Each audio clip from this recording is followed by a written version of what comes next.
সুপ্রিয় দর্শক, আসসালামু আলাইকুম। আশা করছি সকলে ভালো এবং সুস্থ আছেন। পাবলো এগ্রোর পক্ষ থেকে সকলকে স্বাগতম।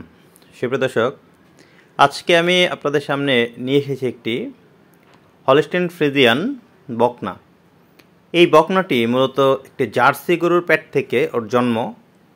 ওর বীজ দেওয়া ছিল হলস্টেইন ফ্রিজিয়ান, যার ফলে ও হলস্টেইন ফ্রিজিয়ান এবং জার্সি গরুর সমন্বয়ে তৈরি, অর্থাৎ ওর মধ্যে জার্সি এবং হলস্টেইন দুইটা পার্সেন্টেজই আছে।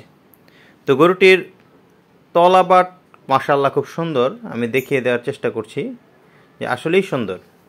আসলে বকনা বাচ্চা যেগুলো দুধ দিবে ছোটোবেলা থেকেই চেনা যায় যে কোনগুলো বকনা দুধ দিবে এবং উঁচালম্বা মাশাআল্লাহ ভালো গাভী হবে।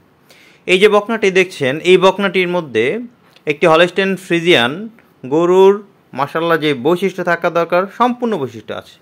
ওর কালার কিন্তু সম্পূর্ণ কালো নয়, আমি আবারও বলছি, ওর কালার হচ্ছে কিছুটা লালচে, কারণ ওর মা ছিল লাল। তো আমরা আশা করছি ভবিষ্যতে ও অনেকটা লালচে কালার ধারণ করবে, যেহেতু ওর মা ছিল রেড কালার জার্সি।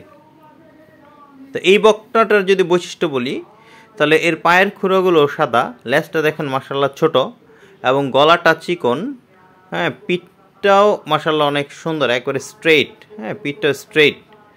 তো আসলে অনেকে আছেন যে অনেক জায়গা থেকে বকনা কিনে প্রতারিত হয়েছেন। তা আসলে আপনি যদি সঠিক মানের বকনা না কিনতে পারেন তাহলে খামার আগাতে পারবেন না। গতকালকের ভিডিওতে বলেছিলাম যে আমরা প্রতিদিন এখন একটি করে বকনার ভিডিও আপলোড করব, এবং আপনি যদি চান তাহলে আমাদের ফার্ম থেকে নিজে সরজমিনে এসে আপনার কাঙ্ক্ষিত বকনাটি সংগ্রহ করতে পারবেন।